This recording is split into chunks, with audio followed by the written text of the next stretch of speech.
Hey, everybody, welcome back to the Investor Fuel Show. Today, I'm here with my buddy Todd. We're going to be talking about 5 relationship tips to kind of thrive in your real estate investing business.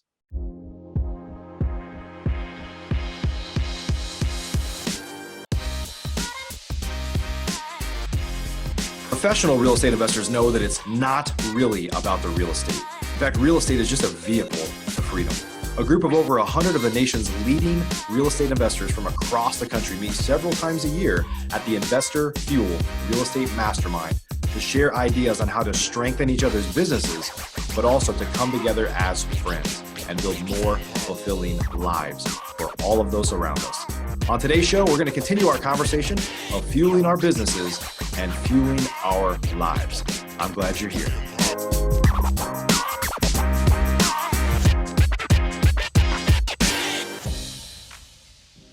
Hey, Todd, what's going on, buddy? Hey, Mike, glad to be here. Yeah, glad to have you on the show. And so we were just talking ahead of time about some amazing things that you guys do. I'm a big relationship guy. You know that because of Investor Fuel. We're really big on grooming relationships and helping people out and stuff like that. And you guys are doing some pretty amazing things on the investing side to build relationships with, we're going to go into 5 different areas, I guess, here of people that you kind of work with. So pretty cool stuff. And I think, when the market shifts like this, it's easy when the market's hot. We kind of talked a couple times last week about this quote from Warren Buffett about when the tide goes out, you see who's swimming naked, right? And some of that is like who didn't have the right systems or processes in place or people in place. But also, and I saw this during the last downturn, like relationships are just key to providing more stability in your business when stuff starts to move around, because there's just some lasting impact there, right? Yeah. Yeah. I mean, it's, when you made that comment about that Warren Buffett said, we were sitting there, we're like, yeah, guilty as charged. I mean, I think everybody there is probably feeling a little bit as far as some bad habits that may have formed and things like that. But, our approach from day one has just been very relationship driven. And we feel like mistakes are going to happen, things are going to go wrong, stuff's going to happen, and you need people to come along beside you that are willing to step up and help at times and maybe give up a few things at times, and we do the same. Yeah, it's an important thing, and I've always been a big proponent of it. I know you guys are doing some unique things, and so we're going to dive into kind of 5 areas of your business where relationships are making a difference for you guys right now. Hey, before we jump into that, tell us a little bit about your background. Well, so I got a degree in education, started teaching high school, and so naturally that led me into painting and remodeling. So natural. Yeah, it was. It took me about 2 weeks in front of a classroom for me to realize I did not want to do this the rest of my life, and I knew I kind of had that entrepreneurial thing going, and didn't really have an outlet for it. Didn't have a real strong mentor growing up as far as that kind of an approach to life. I was kind of brought up by the philosophy of go to college, get a good job, get a retirement, that kind of thing. Not a bad way to go for some people, but it wasn't my way. And my brother-in-law called me one day. He was like, "Hey, I've got a house to paint. You want to help me?" I'm like, "Sure." Went along, was helping him in the summer, and some people were asking me what I was doing. I said, "Oh, I paint houses." Just totally made it up. And next thing I knew, I had like 4 jobs. And so I literally just learned how to paint one summer, and that just one thing led to another. You can imagine the track to go from painting to, buying houses. But it was, I remodeled and did high-end remodel, commercial remodel, sales, all that kind of stuff. And then actually hooked up with a buddy. I think him, a good friend of mine, Mark Delator, and he hired me. I got on with him, got into real estate, and we learned a ton. And actually, that's what kind of got me going down the path towards relationship building. I got to go with him to another mastermind group and saw the power of that relationship forming. At that time, and he taught me a lot about the business, and that's how we got here. So it's just been a 20-year trek from teaching to real estate. Yeah. It's funny because I obviously interviewed, we've done 1,500 podcasts, and so hundreds and hundreds, if not 1,000 plus entrepreneurs and real estate investors. And there's nobody that had a logical path to where they're at. It was always some weird story of like this happened and then everything changed because this happened. And that's what makes things interesting, I guess. No, I like to say that I've met very few professional real estate investors that kind of grew up around it. Like there's a few that their parents flipped houses or owned rentals or whatever, but usually it was some non-traditional path. So you can be you're weird just like the rest of us, no problem. Yeah, and I'm hoping that I can get one of my kids to get interested in it, but we'll see. Yeah. Yeah, I only have one. I don't think he's going to be interested in it, but maybe that'll change. We'll see. Yeah. But let's talk about these kind of five areas that we've talked about up front of like you've used relationships to kind of to kind of make those areas stronger. And the first one I want to talk about is just relationships with your contractors. You guys do a lot of fix and flipping, a lot of contract work. Probably some of that's because that's some of your background, right? You feel comfortable with it. But talk a little bit about like what you're doing that's unique and maybe some takeaways that people can do a little bit differently than what they do now. Well, for me, I spent a lot of time in the field as, as someone on their hands and knees working and doing the job. And, I took it pretty seriously and wanted to be really good at it. And sometimes that was appreciated and sometimes it wasn't. And I just always kind of took from that, just remember that when you get in a position when you're hiring people that one, you don't know what they're going through. Two, you don't know what they're trying to become. And, so like trying to find that out and figure out, who really wants to be a part of this. I mean, I understood early that I wanted to treat contractors like they were part of our business Hmm. and not like they were, something that we could just throw away. We actually use that phrase here. We don't throw people away. And, that applies to them too, our contractors too. They're out there working hard. They've got families. Sometimes things go wrong and sometimes we have to coach them through stuff. And what we've just found is that usually if you can just sit down and have a conversation with somebody that you know well like that, even if something's gone wrong, you're going to probably come to some common ground. Yeah. And, a lot of times we do hold a little bit more of the leverage in that relationship. And so we try not to lean on that too much. But we want them to feel like they're part of the solution as well.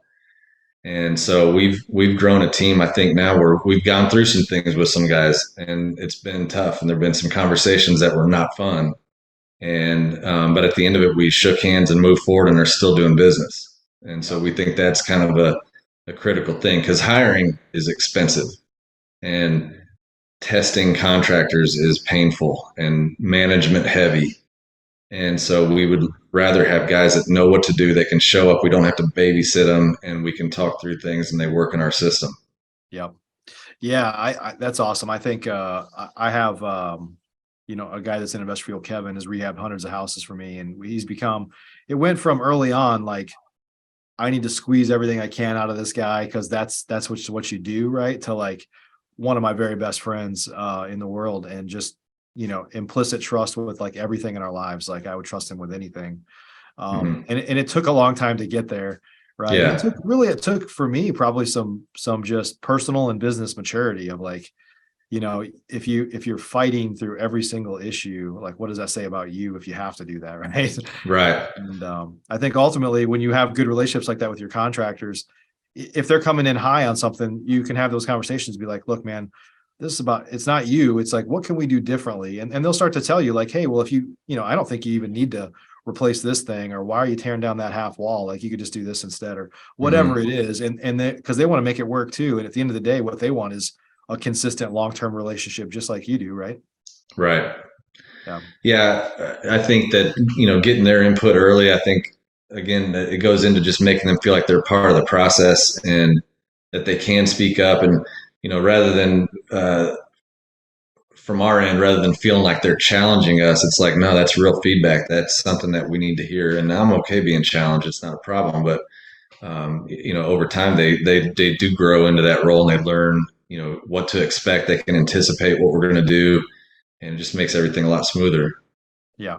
Yeah. And it's so much easier because inevitably there's a time where you really need somebody that you can trust. And if you've done a good job of beating everybody over the head with everything, like they're not going to go out of their way to help you when you need it. And those are invaluable, relationships ultimately, right? Yeah, exactly. So talk a little about the next one is just deal sourcing. I know you guys get a lot of deals through relationships that you've developed over a long period of time.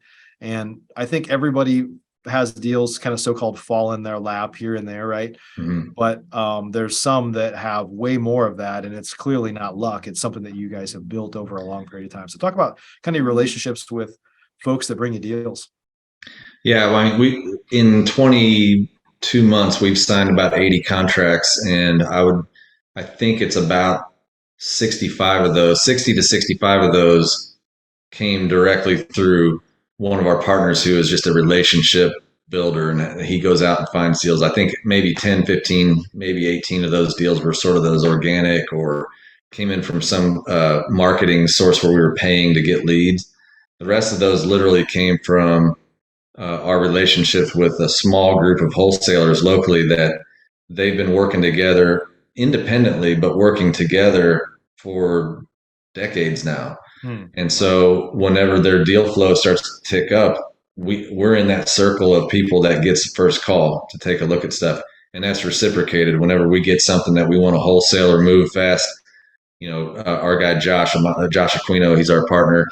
He reaches out to this group and gives them opportunities first. So we've got this kind of consistent relationship thing where if we need a house, we can just go out and get one because we know that we've got those relationships in place. Yeah. And again, perfect timing for that, right? Like in a market right Yeah. now, there's wholesalers that can't move deals. There's just a lot of confusion in the marketplace. And what a great time to kind of have those relationships where honestly, for the average wholesaler, a lot of their buyers have dried up, and you guys are like, pedal to the metal, like let's move forward here, right? And but this is a time more than ever where you might have to go talk about the deals a little bit more. It's like, can you go back to the seller and ask for this or that or whatever, just because that's where we're at in the marketplace. And that's a lot harder to do if you don't have a relationship with somebody. Yeah, and every time, anytime we meet a wholesaler at a property, especially if it's somebody that's kind of new or we haven't really done much with them, we try to spend a little bit of time there instead of just getting in and out and going on shaking hands. Even if we're going to buy the deal, like we try to stick around and kind of educate them on who we are, educate them on what we think the market's doing, give them some thoughts behind what they're doing out there in getting the deals and trying to make sure that they're pushing for everything, letting them know that if they need help getting something, they have something that's confusing, call us, we'll help you. If you've got a deal, even if we can't buy it, let's see if Josh can move it. We've got a pretty extensive network, so let's see if we can help you. And we don't even always have to make money. I mean, we'd like to on those deals, but sometimes it's just I can help you, no problem. Send me a deal next time, and it Yeah. works. Yeah. Yeah. I think, back to everything we've said so far, I think a lot of investors want to reciprocate if somebody's helped them. That's Yeah, kind of human. That's human nature, is to like, somebody helped me, I want to help them back, or they'll certainly have a leg up next time around or whatever. And so those things are awesome. yeah. So we're going to jump into kind of lending a little bit. So talk a little bit about you. I know you have a relationship with a private lender that we talked about up front that um, has kind of shown you guys a lot of grace during the market shift here, where a lot of lenders have either gone away or they just raise up their prices, and it just is what it is. And so those kind of personal relationships where folks really value the relationship they have with you and can kind of show you a little bit of grace there makes a difference sometimes. So talk about your relationship with private lenders.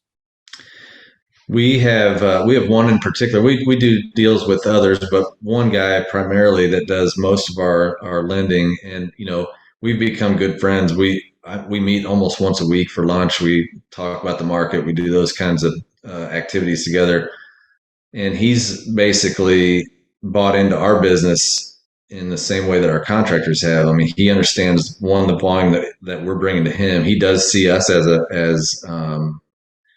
customer, but we kind of see him as a partner, and so it's a good relationship. He's raised rates on newbies and beginners and small operations, and he's held rates for us just because he knows that we're a solid business. We understand what we're doing. At the end of the day, if we end up with a deal that loses $5,000, he knows he's still going to get paid and everything's going to work out because he's got investors too, Right. and we recognize that it's our first priority is to pay off that whole note, and so he's comfortable with the fact that even if something goes wrong, he's going to be made whole. And I know that if there was something that really came up that was a problem, I could go to him and say, "Hey, we need some help," and he would offer up what he could.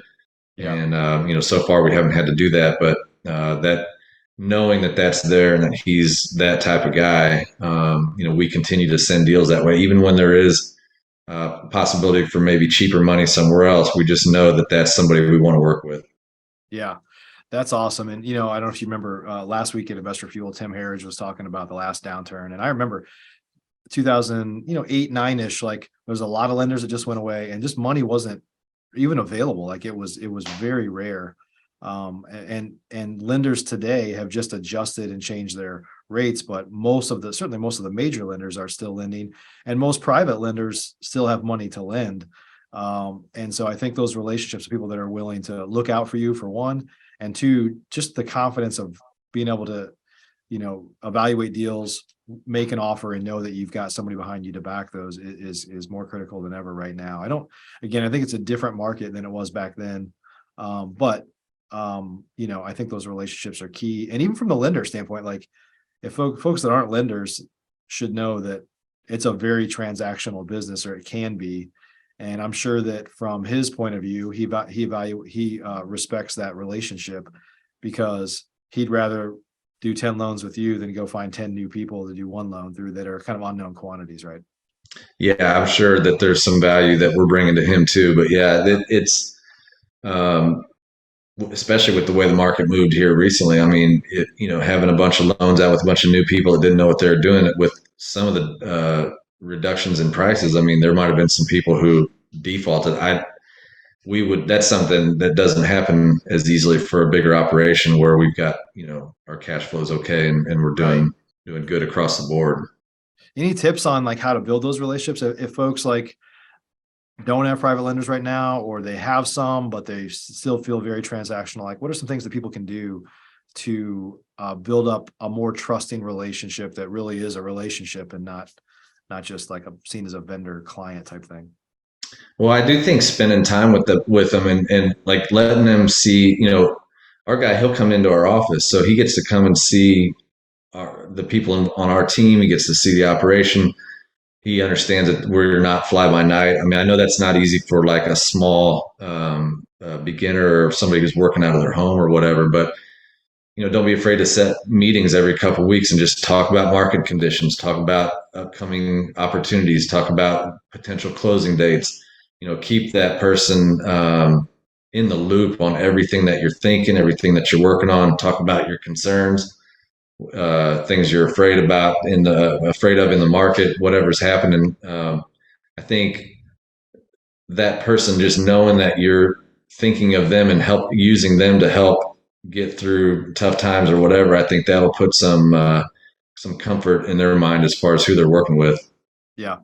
Yeah. And it came up last week at the event of just the power of, larger hard money lenders can't release their client info if somebody's in default typically. And probably, I don't know the laws, but I'm sure they're different by state as well. But local lenders, private lenders especially, are a little more loose with that. And they might be able to, if they have a loan that's in default, or they know that they've lent money to somebody that's going to struggle, to be able to pull guys like you in and say, hey, like this, like I'm nervous about this. Can you get involved with this deal? And so you might find some opportunities like that to help them clean up messes, right? Yeah, actually, it's a great call. And I had lunch with our guy Tuesday, and he did mention there was a couple of things that he wanted us to possibly take a look at. So that absolutely is true. Yeah, yeah. So let's shift gears a little bit and talk about more traditional banks, like local banks and the relationships. I know you guys have some solid relationships up there with local banks. Talk about what you've done there and what folks can learn from that. Well, in my experience, I would say that you cannot start soon enough to try to establish some kind of a relationship with a local bank. And for me, that started with some of my personal, just my personal mortgage, and I think a car loan, just some real basic stuff. 6 or 7 years ago, I started working with this one bank, and just kind of kept things going. Opened up some small accounts in there. Had one little operating account in there, just on the little businesses that I was doing.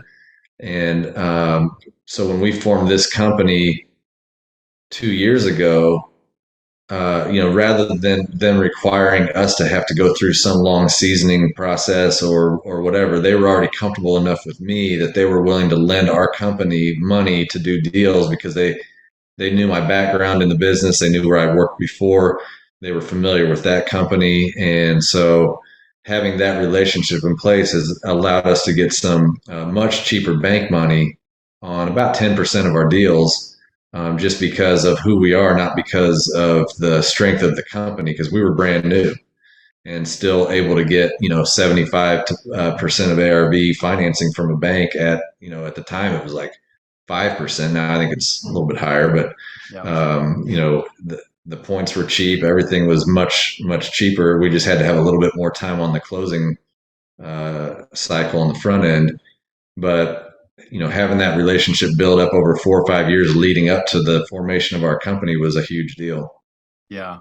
Yeah. Those banking relationships are key. I've personally used them for rentals, right? More so than anything else. And it took a while for me to understand like the value of those relationships. And when you build them up, sometimes they'll bring you well, I've had them bring me opportunities like, hey, we either took something back and they needed to get rid of it or get in the middle of a deal, just like we talked about with private lenders, but also like some creative solutions of like, hey, we can use your equity in your loan in your current deals as collateral to give you a line of credit that has like checkbook access. I mean, they've brought some things to me where at the time I was like, I didn't even know you could do that, right? And so Yeah. sometimes, and it really takes having a relationship where you're asking them like, what are some things that I haven't thought about that we might be able to do together, or that services you can provide that I might not even know about, and just being willing to sit down and have those conversations. Like there's more out there than you even know about if you just talk to people. Yeah, then and actually the rental thing is a good thought. We've got one deal where it's a pre-foreclosure that people are going to lose their home and they don't have anywhere to go. But they do have equity and they cannot obtain it. They don't have the credit to get it. So we're basically buying the house really cheap, taking some cash at closing as prepayment of their rent, and then we'll be able to go and refinance that house. Or we're going to allow them to stay in the house for a period of time, and then our local bank will come in and give us a refinance on that as a long-term rental because we've got that lease in place with the current tenant, Yeah. and we'll be able to actually kind of use that capital at 6-7% whatever, to do some more flexible funding on some other things if we want to. Yeah. Yeah. That's awesome. So last but not least, let's talk about just the importance of having a good relationship with your team, and the role that that's played in you guys' success. I actually think we're seeing that at work most right now. I mean, it's been for everybody. It's been rough the last few months, and everybody's kind of scrambling. Uh, Nothing's quite as fun when you feel like you're losing at times, and everybody's going through it right now. So we're adapting, we're adjusting, we're making changes. It's not as fun as it was 9 months ago, but we're all buddies. Everybody in here gets along. We're all good friends, and even now as things are getting tougher, we're kind of putting those relationships to the test a little bit. But at the end of the day, we come together and like, hey, it's fine. We're working together. We all have the same goals, and we want to do the same thing. So I always kind of tell people, yeah, I work with my best friends. Yeah. Yeah. That's awesome. I know the power of that. At one of our companies, we had a town hall today, and we're like, hey, things have been a little tight, things have been a little rough, but we're doubling down on growth, and we're doubling down on improving our culture and some stuff like that that really makes people feel like they're not just a number. And honestly, back to the contractor thing, I think that takes some business maturity too, because for a long time, I definitely have in the past had people that work for me or that I work with that it was a very transactional relationship. It's like, I just need you to do your job, and Right. instead of making people feel like this is a home and there's ups and downs, but we're in this for the long haul together. Yeah. Yeah. Yeah. Awesome. Well, I guess speaking of relationships, would you mind sharing a little thought? You guys have been in Investor Fuel for what, about 9 months or so now, probably the last 3 meetings or so. Yep. We've been to 3 meetings. Okay. Okay. Great. We just had our last one last week. Would you mind just giving a brief kind of testimony of your experience as being a part of Investor Fuel? No problem. like I mentioned, I'd kind of been to some other mastermind groups, and they're all good. I mean, uh, you get something out of all of them. But when we got the call to talk with Luke and possibly be a part of Investor Fuel, we already knew who you guys were, and we were really excited about hearing about it. And so, in just looking at some background stuff on how you guys formed and talking to Luke about that, we realized that this was a group we really wanted to be a part of. We felt like it was a very similar mindset to how we handle our business. Hmm. And sure enough, we showed up to the first one, and it was exactly what we had hoped. And you guys do a really great job of making that culture about giving. And we came in not sure what we were going to be able to offer, and also not sure how the group was going to sort of take to having new people and that kind of thing. But it was so smooth, and tons of people reached out that first meeting and wanted to talk about business and talk about personal stuff and offer up tips and help. That we just kind of slid right in and feel like we're part of the group. Yeah, that's awesome. Well, we're glad to have you guys as a part of it. Would you mind sharing? We just had our last meeting last week. Would you mind just sharing? Like, I get the sense, I want to put words in your mouth, that our average member is a little weary of what's going on in the marketplace, might be came to the meeting a little bit weird, but just to give a little, hopefully, comfort to folks that are out there that are professional investors that have been pretty active. Like, what were your takeaways from just getting around a group of people that you knew cared about you, that were open and sharing everything last week? Like, did you guys find any comfort in surrounding yourself with a group like ours last week?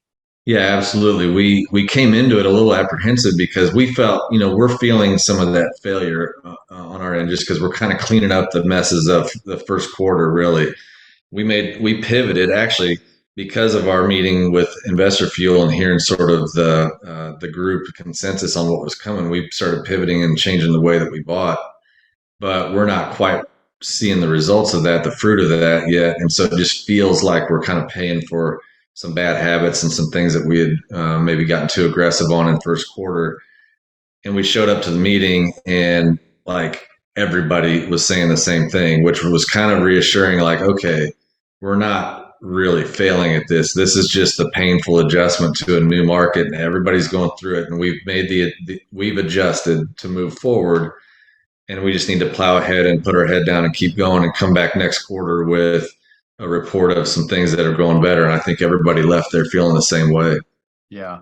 Yeah, I think there's a lot of power in just being around people like you that can talk openly about things. And I think we all feel like there's a huge opportunity on the other side of this little shift we're going on. It's just a matter of, like you said, some bad habits, some skeletons in the closet, which is Yeah. generally some inventory you paid a little bit too much for that's moving kind of slow. Maybe some apprehension to take like price cuts quickly to just rip the band-aid off and do what you got to do to move on with your life. And this industry's not going away for sure. I think it's just a matter of people getting comfortable buying deeper, some education with sellers, like that your house isn't worth what it was when we made our first offer 5 months ago. It's just, Yeah. it's changed now, right? And just kind of getting through really that transition that's going on. Yeah. Yeah. Getting people to accept bad news right now is sort of the name of the game. Yeah. We go to our appointments hoping that we can get a hug on the way out as we tell them Yeah. things have changed. So yeah. And the good thing is the good thing in terms of our business, right, is that a lot of these folks, if they've owned the house for more than a few years, which is typical, they probably have a lot of equity right now. And so it's like in Yeah. the last market, that wasn't necessarily the case. And I think in this market, there's folks with a lot of equity that's just run up over the last few years. So it seemed unusual, which it was. And even Hmm. though there's a pullback now, the house is still worth way more than what they financed it for initially, probably. Yeah, we're seeing that almost every time that even the people who are struggling with payments, they have equity. So Right. there are options, and we can help them, fix the situation a little bit, at least as best we can. Yep, yep. So Todd, if folks want to connect with you, you guys operate up in Kansas City. If they want to connect with you in any way, where can they go? We have our main website is crowncityhomebuyers.com. And then feel free to email me directly. I'm Todd, TODD, at crowncityhomebuyers.com. We're always looking for people who need help selling. We have our own real estate team as well, so we can assist on the sort of the retail side too if people need help with that. And we're always looking for more investors. As you know, there's a lot of opportunity for returns for investors in the deals that we do, and they're pretty quick, 4 to 6 month kind of deals. So private money is welcome to reach out to us. We're happy to show them what we do. Yeah, awesome. Good stuff. We'll add some links down below for how folks can contact you. So everybody, hopefully you got some great insights from today. Hopefully you feel a little more comfortable if you're a professional investor, knowing that you're not alone with the stuff you're feeling right now. You just have to adjust and get through this kind of funk as the market shifts, but there's a huge opportunity on the other side of this thing. If you're looking for a community to be a part of, we'd love to have you. We'd love to talk to you about Investor Fuel. You can go to investorfuel.com to learn more about us, and you can schedule a call there, and we're happy to talk to you about what we've got going on and see if we're a fit. So go to investorfuel.com to learn more. And otherwise, we'll see you on the next show. Are you an active real estate investor?